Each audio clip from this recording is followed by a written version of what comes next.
de sentir de tu piel la fragancia a carmín, berretín, el primer berretín, del que nunca la vida se olvida de ti.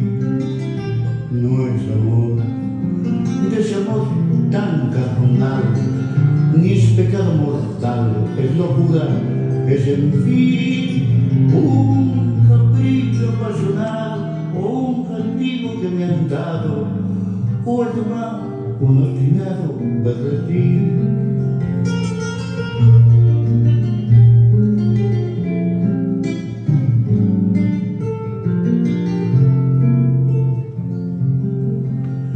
Fue tal vez aquel beso carmín, o el castaño matiz de tu bucle en la sien.